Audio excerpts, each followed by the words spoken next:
فلا مضل له ومن يضلل فلا هادي له ونشهد أن لا إله إلا الله وحده لا شريك له ونشهد أن سيدنا ومولانا محمدا عبده ورسوله صلى الله تبارك وتعالى عليه وعلى آله وأصحابه وبارك وسلم تسليما كثيرا كثيرا أما بعد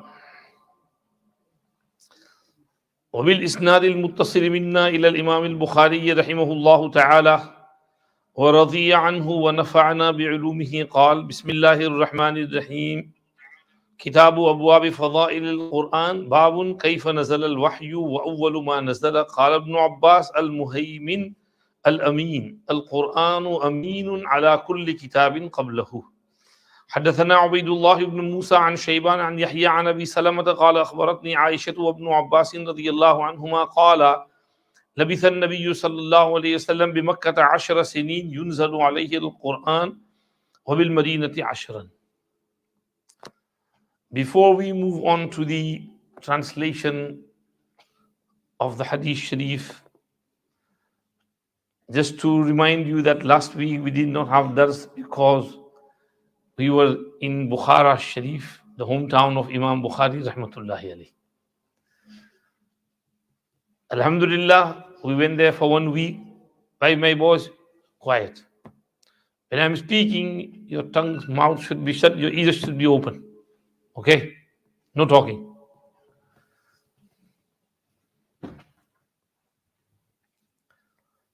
Sayyiduna Imam Bukhari rahmatullahi alayhi, the great muhaddith, we went to his hometown where he was born.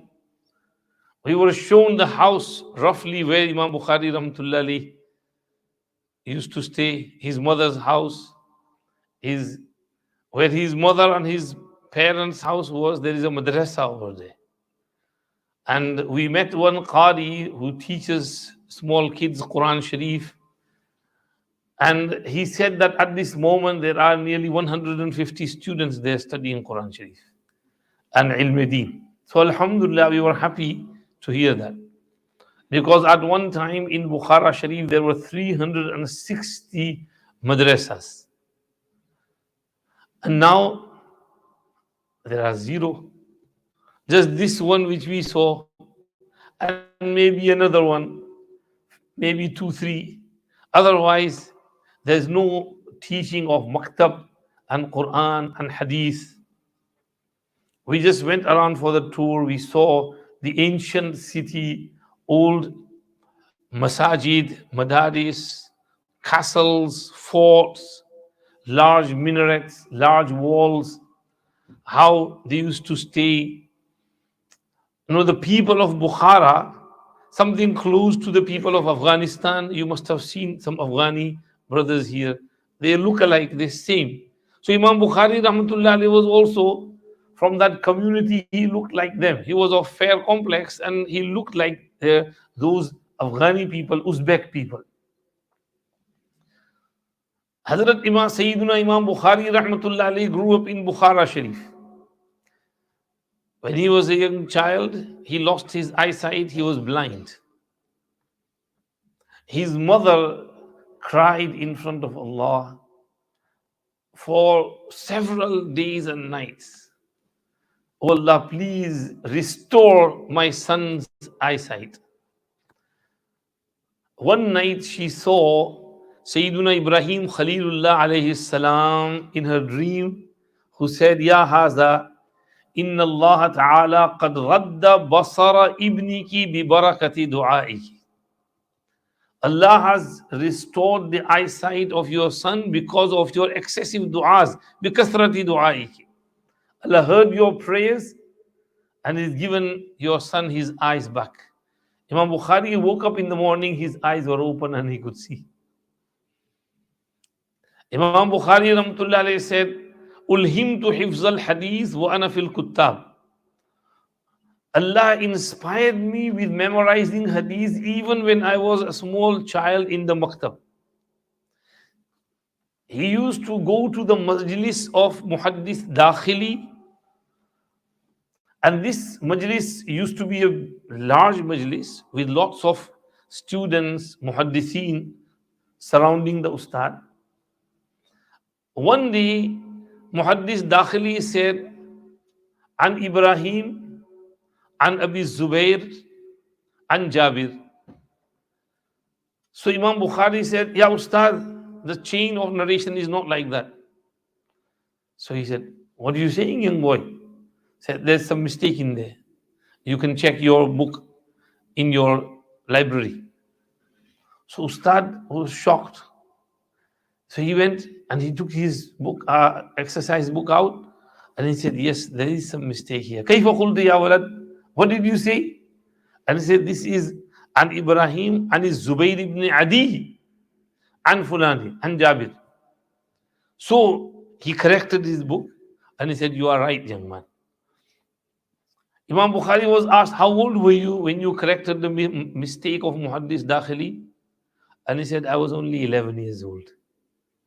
11-year-old young boy, but he's got so much desire for Hifzul Hadith and his memory is so sharp that he is retaining everything he hears. So from then on, he had the love for Hadith. And then he, at the age of 16, he went to study Hadith to Haramain Sharifain. He went for Hajj with his father. Sorry, his father had died. With his mother and his elder brother Ahmad. There were two brothers, Muhammad ibn Ismail and Ahmad ibn Ismail. So they went there for Hajj. When we visited the tomb of Imam Bukhari rahmatullahi alayhi, it's a large, complex, beautiful gardens, and there is a museum in there. And that museum has some pictures drawn to explain the life of Imam Bukhari. And the first picture is when Imam Bukhari is traveling on horses with his mother on one and his brother on the other and himself riding on the other horse. And then some other pictures, drawings. When Imam Bukhari studied Hadith, he used to just sit there and listen. He wouldn't write. So there is a picture of him and other students studying and they are writing and he is just listening attentively. So his friends said that you're wasting your time, you're not writing anything, you'll forget. So when they said too much, Imam Bukhari rahmatullah said, okay, show me what you've written in the previous few days. And they had written 1,500 ahadith. And Imam Bukhari rahmatullah went over all those ahadith from his memory, so much so, with so precision that they started correcting their exercise books from the memory of Imam Bukhari rahmatullah. Then Imam Bukhari rahmatullah, another drawing is where he was tested after he had spent many, many years studying hadith. He once went to Basra.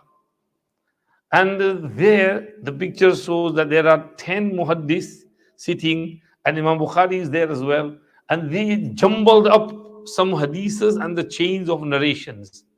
Like I read the chain of narration over here. حدثنا عبيد الله بن موسى عن شيبان عن يحيى عن أبي سلمة قال أخبرتني عائشة وابن عباس قال لبث النبي صلى الله عليه وسلم. So they jumbled up the chain and mixed up the sanad and the matan, the chain and the text. And they said to Imam Bukhari, can we ask you some questions? Imam Bukhari said, okay. So one person stood up and he said, ما تقول في هذا الحديث? What do you say about this hadith? And he read the chain of narration and then the matan. So Imam Bukhari realized there's something fishy over here. He was a very intelligent person. He knew there's something wrong here. So he said, La adri, I don't know this hadith. So he read the next one, La adri. Next one, La adri. Next one, La adri. 10 hadith, La adri. Then the second one stood up and he jumbled up hadiths. He had done 10 and Imam Bukhari kept on saying La adri, La adri. And the next one, next one, next one, next one. Everyone had jumbled 10 hadiths. So there are 100 hadiths mixed up between chain and matan text. When they all finished and they were quiet and they were saying, yeah, what type of muhaddis is he? He doesn't know anything. So then Imam Bukhari rahmatullah alayhi stood up and he said, 1 minute. First, you stood up and this was the correct hadith, and you mixed it up like this. The reality is like this. This is the correct chain, and this is the correct text. And your second hadith was this, and this is what you mixed up, and this is the correction. Your third, your fourth, your fifth, your fifth, corrected the 10 hadith. And then the second person's 10 hadith, the third person's 10 hadith, fourth, fifth, sixth. He corrected all the 100 hadith. Hafiz ibn Hajar al-Asqalani rahmatullah alayhi writes in Fathul Bari that the surprising thing is not that Imam Bukhari corrected those ahadith. Surprising thing is that Imam Bukhari memorized those ahadith in exactly the same order in which they had jumbled it up. And he only heard it once. He heard it once and he knew how this person had jumbled it up. And first, second, third, and then he corrected it. That's ajib. You hear something once and you memorize it instantly. For example, today we can't even memorize a telephone number, mobile number of someone. We can't memorize it. We have to read it 10 times, 100 times to learn it. But Imam Bukhari only heard it once and he knew how he had jumbled it, and he repeated it and then corrected it. This is the amazing thing of Imam Bukhari rahmatullahi alayhi. So that picture drawing is there as well. And then some other drawings in the museum. And underneath in the cabinets, there are some manuscripts of Sahih al-Bukhari, and other things are explained about the life of Imam Bukhari rahmatullahi alayhi. That museum was very beautiful, which we saw. Also, we visited the tomb of Imam Bukhari rahmatullahi alayhi, but there is construction work going on, so we couldn't go right close to it. It's all boarded up and fences, and there's cranes, and they're making a large, building over there. So we were unable to go there. We just read some Qur'an and did send thawab to Imam Bukhari rahmatullahi alayhi. I talked to our friends about Imam Bukhari's life. We also read the Thulathiyat of Sahih Bukhari, and I explained a little bit of meaning of those ahadith. Thulathiyat is those ahadith in which between Imam Bukhari and Rasul Kareem sallallahu alayhi wasallam there are only 3 narrators. For example, حدثنا المكي بن إبراهيم قال حدثنا يزيد بن أبي عبيد عن سلمة بن الأكوع رضي الله عنه قال قال رسول الله صلى الله عليه وسلم. So between Imam Bukhari and Rasulullah sallallahu alaihi wasallam there are only 3 narrators. Such ahadith are 22 in this Sahih. So we read those Thulathiyat of Imam Bukhari rahmatullahi alayhi. Other riwayat are either Rubaiyat, Khumasiyat, Sudasiyat, 4 narrators, 5 narrators, 6 narrators. But these were Thulathiyat which are special. So we read those riwayat there, and I explained a bit of meaning. And alhamdulillah, then we left. So this was a part of our trip to Bukhara, Samarkand, Tashkent, Uzbekistan is the name of the country, and these are the cities. There is another city, Tirmidh, from where there is Imam Abu Isa, Muhammad ibn Isa ibn Sawrah at-Tirmidhi, rahmatullahi alayhi. But we were unable to visit there because it was not part of the schedule. Inshallah, some other time, next time when we go, we'll visit Tirmidh as well. But it's a very nice country, beautiful country, nice weather, about 30 degrees centigrade. We never had to wear socks or any, warm clothing. Very nice, alhamdulillah, beautiful and very humble and very nice people. And, one thing I noticed there was, between the young and old, there is a strong connection. The youngsters, the boys, they respect the elders a lot. And the elders have a lot of compassion and mercy and consideration for the youngsters. So the boys, the teenagers, the youngsters, they have lots of love and muhabbat for the elders. The family life and family unit is very strong. There is no boyfriend, girlfriend culture there, no illicit relationship.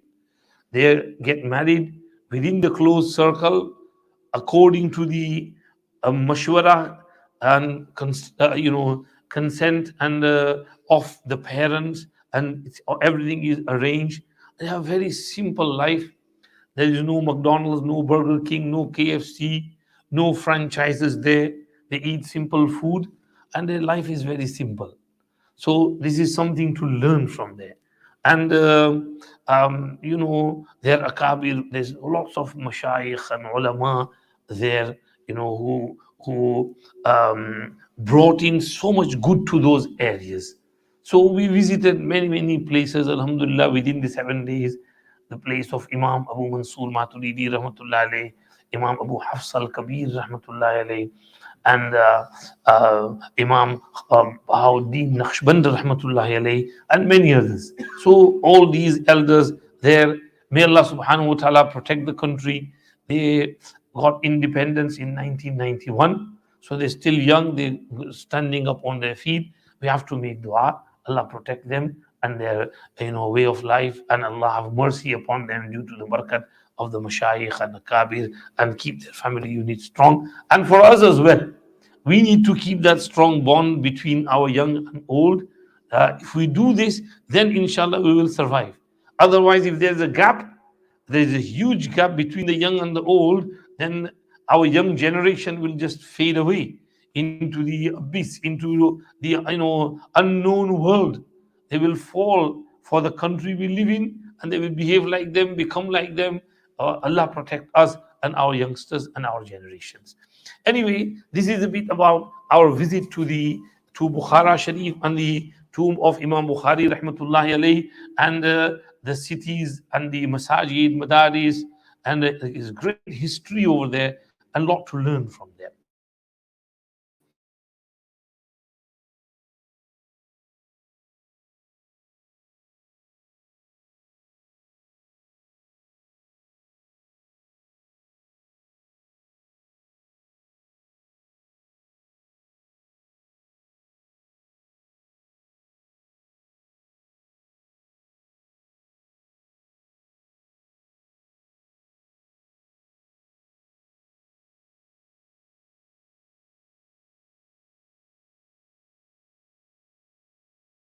رسول الله صلى الله عليه وسلم وقول الله تعالى إنا أوحينا إليك كما أوحينا إلى نوح والنبيين من بعده.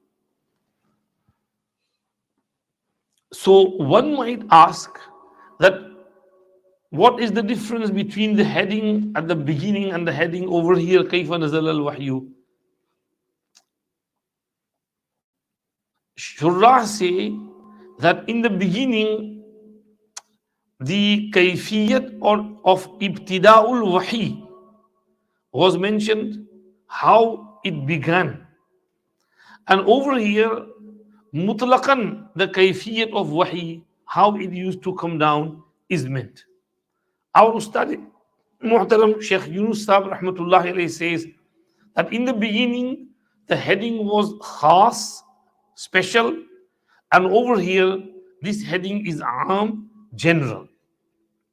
Meaning, there is a difference between the kayfiyat of ibtida, in which Imam Bukhari mentioned the hadith of Aisha radiyallahu anha, when أول ما بدأ به رسول الله صلى الله عليه وسلم من الوحي الرؤيا الصالحة في النوم فكان لا يرى رؤيا إلا جاءت مثل فلق الصبح إلى آخر الحديث حتى فجيه الحق وهو في غار حراء فقال اقرأ قال ما أنا بقارئ فغطني قال فغطني حتى بلغ مني الجهد ثم قال اقرأ فغطني حتى بلغ مني الجهد ثم قال اقرأ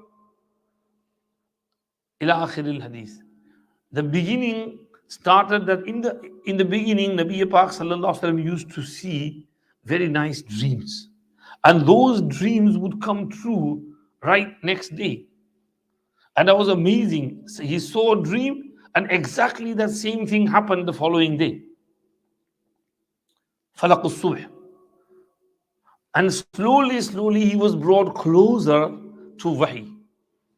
And then he used to go for khalwat, seclusion in Ghar Hira. Sit there in Ghar Hira alone for a few days.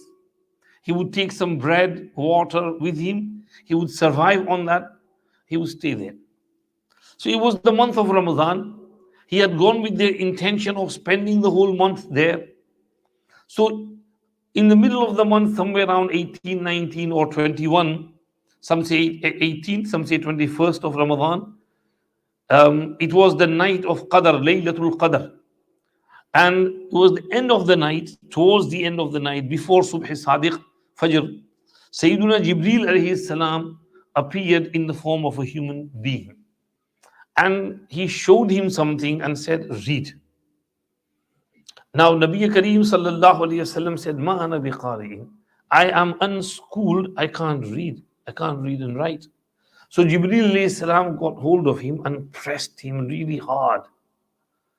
And Nabi Kareem sallallahu alayhi wasallam's strength, was all taken out. In other words, his juice was taken out.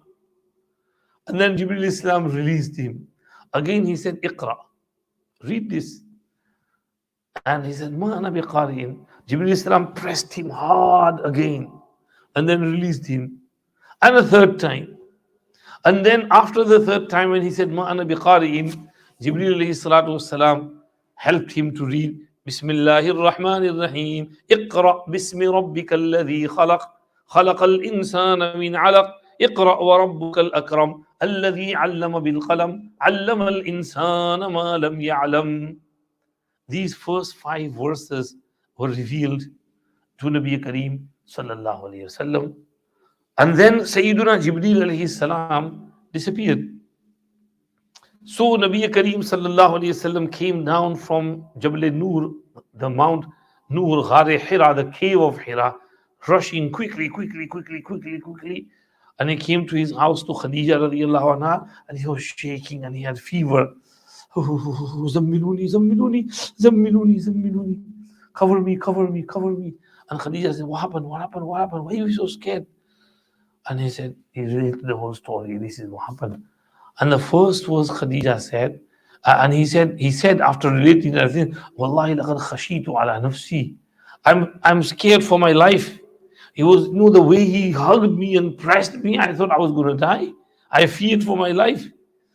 So Khadija said, Kalla wallahi, ma yughzika Allahu abada, innaka la tasilu al-rahim, wa tasduqu al-hadith, wa tahmilu al-kal, wa taqri al-dhayf, wa tu'inu ala nawa'ib al-haq, wa tuksibu al-ma'doom. She said these words of praise.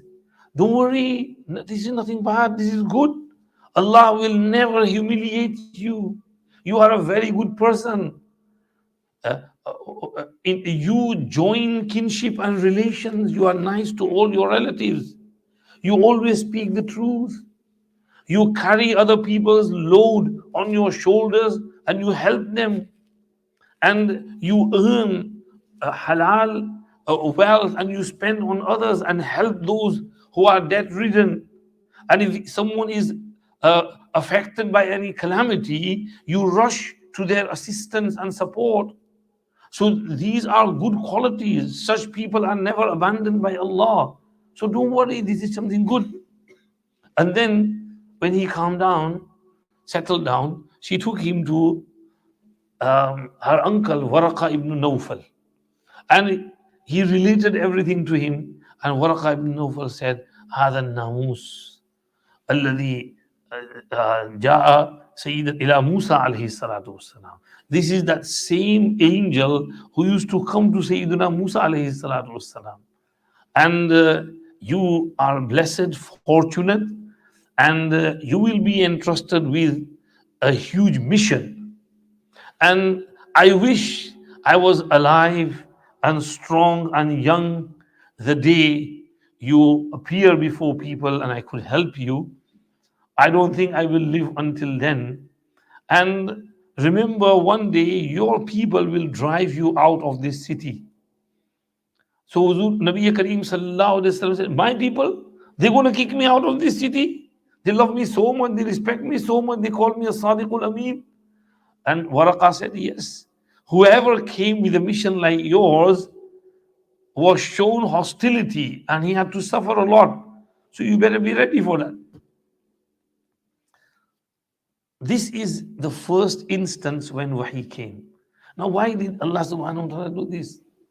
Because if Nabi Kareem sallallahu alayhi wasallam had come home cool and calm and said, Jibreel Ameen came to me and he revealed this to me, then people would have thought that he might have made something up while sitting there.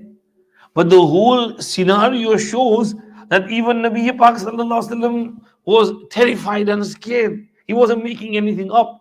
He wasn't pretending.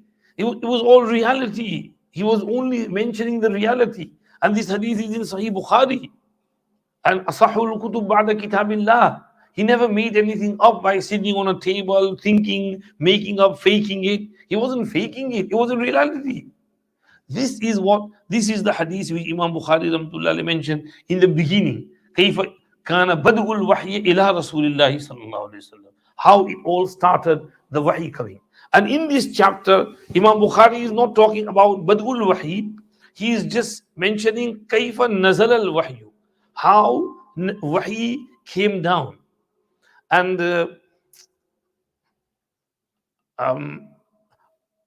meaning, in what amount, in what ways, when, for how many days, how many years, and in what way. So Imam Bukhari mentions the first hadith that wahi and revelation came to Nabi Sallallahu Alaihi Wasallam in Makkah Mukarramah for 10 years and then in Medina Munawwara for 10 years. Second hadith, he mentions that wahi came to Nabi Kareem Sallallahu Alaihi Wasallam and it was brought by Jibreel alayhi salam, and sometimes Jibreel alayhi salam used to come in the form of a human being, and that human being was Sayyiduna Dihya al-Kalbi radiyallahu anhu, because he was a very handsome person and he used to stay outside Medina Munawwara in a village. So sometimes he would come to Medina Munawwara and then go back to his village. So when Jibreel alayhi salam came in his form, people would think it's Dihya who's come from his village. But in reality, it would be Jibreel alayhi salam. When he would go, then Huzur would say to people, that was Jibreel alayhi salam who just came. Dihya is in his house, he's in his village. So he used to come in the form of Sayyidina Dihya al-Kalbi radiyallahu anhu. This is in the second hadith. In the third hadith, Nabi Kareem sallallahu alayhi wasallam mentioned that the other prophets were given mu'jizat of their eras. Like Musa alayhi salam, his staff used to turn into a snake. And Isa alayhi salam used to cure the blind and the leper. These were their miracles, mu'jizat, signs given to them. Nabi Kareem sallallahu alaihi wasallam said, the mu'jizat, miracle which I have been given is the Qur'an Shareef, which is wahi, which Allah revealed to me. And because of this, I have hope that on the day of Qiyamah, I will have the most followers. Because my mu'jizat and miracle will remain until the day of Qiyamah. People will keep reading Qur'an Shareef. And when they read Quran Shareef, they will accept Deen Islam. This is why my ummah will keep on increasing and increasing and increasing. And on the day of Qiyamah, I will have the most followers. So this is the other hadith which mentioned. And the fourth hadith which Imam Bukhari mentioned was over here is that before Nabi Kareem Sallallahu Alaihi Wasallam's death, wahi increased.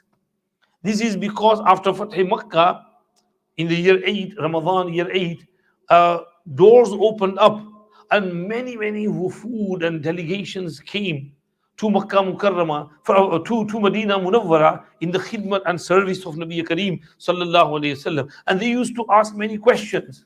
And to answer those queries and questions, Allah used to send down wahi. So towards the end of his life, wahi increased. Surahs like Suratul Ma'idah, which is a long surah, Suratul Tawbah, these surahs were revealed towards the end of life of Nabi Kareem sallallahu alayhi wasallam. And finally, another last hadith is mentioned. Hafiz ibn Hajar says that is to indicate that sometimes wahi used to come with continuity and sometimes there was a brief pause in the wahi. For a few days, the wahi would stop, Jibreel salam wouldn't come. And Nabi Pak sallallahu alayhi wasallam would be anticipating, waiting. He would be agitated. Why is Jibreel not coming? Why is he not coming? And then Jibreel salam would come down. So Imam Bukhari mentioned by this hadith, in the last hadith which we will read, that wahi sometimes used to come with tasalsul, continuity every day, regularly. Sometimes there would be a pause in there. This is the meaning of Babun Kaifa Nazal Wahyu, which Imam Bukhari Rahmatullahi explained. Another point heading over here is وَأَوَّلُ مَا نَزَلَ, and the first wahi to be revealed. Which was the first wahi? Our Ustad Muhtaram, Hazrat Sheikh Yunus Sahab, Nawwarallahu Marqadahu, writes that there are three opinions with regards to what was the first wahi. Number one, the first five ayat of Surah Iqra Bismi Rabbika Alladhi Khalaq, which we just read from the hadith of Ummul Mu'mineen Aisha radiyallahu anha. This is the opinion of Aisha radiyallahu anha and many, in fact, majority of the fuqaha and ulama and muhaddithin. Number two, some muhaddithin say the first verses to come down on Nabi sallallahu alayhi wasallam were the ayat of Suratul Muddathir. Bismillahir Rahmanir Rahim. Ya ayyuhal muddathir qum fa'anzir wa rabbaka fakabbir wa thiyabaka fatahhir wa rujza fahjur wa la tamnun tastakthir wa li rabbika fasbir. These were the first to come down. This is the opinion of Sayyiduna Jabir ibn Abdullah radiyallahu anhu and some others. And this hadith is in Sahih Muslim, wherein Jabir radiyallahu anhu says that one day Nabi Pak sallallahu alayhi wasallam was in the neighborhood of Ajiyat, and he heard someone greeting him, Assalamu alaikum ya Muhammad. And he looked behind and there was no one there. Again, Assalamu alaikum ya Muhammad. He looked to the right, he looked to the left, he couldn't see anyone. He couldn't understand where the voice is coming from. So again, Assalamu alaikum ya Muhammad. And he looked up. And there was Sayyiduna Jibreel alayhi salam sitting on a chair. And he was so large, the chair and Jibreel alayhi salam, that he had covered the area between the east and west. And Jibreel alayhi salam came down and down and down and down and lowered himself. And then he said these verses. He revealed and delivered these verses of Ya ayyuhal muddathir qum fa'anzir. And then Jabir says, Summa hamiyal wahyu wa tataba'a.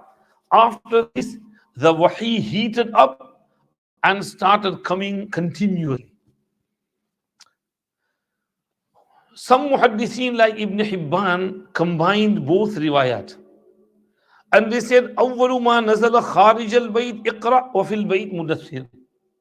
That the first verses which were revealed out of this house were Iqra, which were out of the town onto the mountain Jabal Nur in Ghar Hira.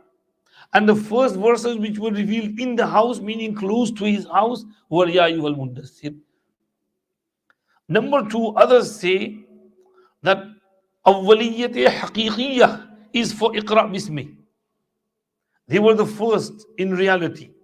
But then wahi stopped for some time.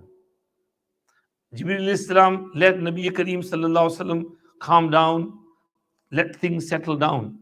How much is this time of fatratul wahi and stopping of wahi? Most ulama say it was 3 years, but others say it was a few months. Others say a few days as well. Whatever the case, after this pause of wahi, cessation of wahi, when wahi started, the first verses were Ya ayyuhal muddathir. So for Ya ayyuhal muddathir, the awwaliyat is izafiyya bin nisbati ila ma ba'dahu. And for Iqra Bismi, the awwaliyat is haqiqiyya. The real awwaliyat and first wahi is Iqra Bismi. But when wahi started with continuity, the first wahi to come for that continuity was Ya ayyuhal muddathir. In this way, both riwayat can be combined.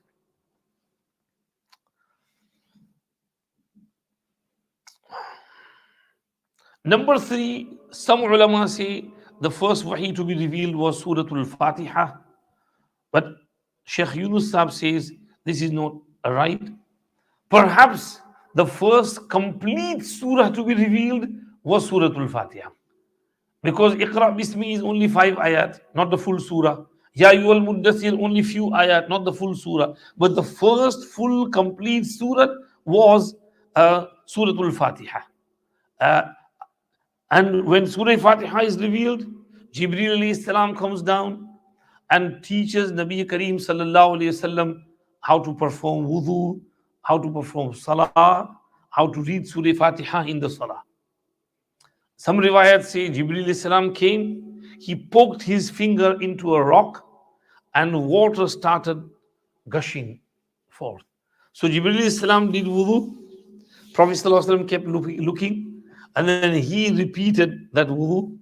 And then Jibreel salam led in imamat, and he led the salah, and Nabi Kareem ﷺ followed. And this is how the first wudu and first salah was prayed. And after that, Nabi Pak ﷺ and those who believed in him started performing salat. So this is awwalu ma nazala, first wahi to be revealed on Nabi Kareem sallallahu alayhi wasallam. وقال ابن عباس المهيمن الأمين. This is in reference to one ayat of Surah Al-Ma'idah, Surah number 5, verse number 48. وأنزلنا إليك الكتاب بالحق مصدقا لما بين يديه من الكتاب ومهيمنا عليه فاحكم بينهم بما أنزل الله ولا تتبع أهواءهم عما جاءك من الحق لكل جعلنا منكم شرعة ومنهاجا ولو شاء الله لجعلكم أمة واحدة ولكن ليبلوكم فيما آتاكم فاستبقوا الخيرات إلى الله مرجعكم جميعا فينبئكم بما كنتم فيه تختلفون. One of the sifat and attributes of Qur'an mentioned there is وَمُهَيْمِنًا. So Imam Bukhari is doing tafsir of Al-Muhaymin over here. That Ibn Abbas said Al-Muhaymin Al-Amin. Muhaymin means the trustworthy. Al-Qur'anu aminun ala kulli kitabin qablahu. Qur'an is trustworthy upon all the books that came before it. Hafiz ibn Hajar Asqalani rahmatullah alayhi says, معناه أن القرآن تضمن جميع ما أنزل قبله لأن الأحكام التي فيه إما مقررة لما سبق وإما ناسخة وذلك يستدعي إثبات المنسوخ وإما مجددة وكل ذلك دال على تفضيل المجدد. Quran is a guarantor. Quran looks and watches over the previous books. And Quran either confirms what was in them, or Quran abrogates something that was in them, or Quran rectifies and corrects what was in them. So Quran is a muhaymin, it's watching and it's guard over the previous scriptures. Now, for example, muqarrir, like وَكَتَبْنَا عَلَيْهِمْ فِيهَا أَنَّ النَّفْسَ بِالنَّفْسِ وَالْعَيْنَ بِالْعَيْنِ وَالْأَنْفَ بِالْأَنْفِ. This was exactly the same verse in Torah, and that same verse is repeated in Quran. And sometimes mansukh, Quran says this was in their Shariat, but it's mansukh, abrogated. Over here, it's not like that. You have to practice on this way. If they had done something tahrif in their book, Quran says that they have done tahrif and changed it. So Quran corrects whatever tahrif was done in there. So this is the meaning of muhaymin. Since time is up now, time for azan, I will just read the hadith. Ibn Abbas and Aisha radiyallahu anha say, Nabi Kareem sallallahu alaihi wasallam remained in Makkah for 10 years. Quran was revealed in him, and in Medina for another 10 years. 10 years in Makkah, this is after the fatrat of wahi. Because wahi came, and for 3 years possibly there was some cessation, little bit, time to time Jibreel salam would come, Israfil alayhi salam would come, and little bit of instructions here and there. But continuity of wahi started after 3 years. So 10 years is full wahi. And then another 10 years in Medina Munawwara. So this is connected to that. Or number two, we could say that in Makkah Mukarramah he said for 13 years. But many times the Arab used to omit that kasr and just mention the mean adad. So instead of saying thalathat ashara, he just said ashara sinina. So this was their habit of using the words. This is why they said ashara sinin over here. Next hadith, Musa ibn Ismail, we'll read in the next lesson, inshallah. وآخر دعوانا الحمد لله رب العالمين وصلى الله وسلم على سيدنا محمد وآله وصحبه أجمعين. اللهم انفعنا بما علمتنا وعلمنا ما ينفعنا وزدنا علما. اللهم نور قلوبنا بالقرآن वज़य्यिन अख़लाक़ना bill क़ुरआन वनज्जिना मिनन नारि bill क़ुरआन वअदख़िलनल जन्नत बिशफ़ाअतिल क़ुरआन। अल्लाहुम्मा इजअलिल क़ुरआनल अज़ीम रबीअ क़ुलूबिना व नूर सुदूरिना व जलाअ अहज़ानिना व ज़हाब हमुमिना व ग़ुमूमिना व कुरूबिना या rubble आलमीन। अल्लाहुम्मा रब्बना तक़ब्बल मिन्ना इन्नका अंतस समीउल अलीम व तुब अलैना इन्नका अंतत तव्वाबुर रहीम। व सल्लल्लाहु व सल्लिम अला सय्यिदिना मुहम्मद व आलिहि व सहबिहि अजमईन बिरहमतिका या अरहमर राहिमीन।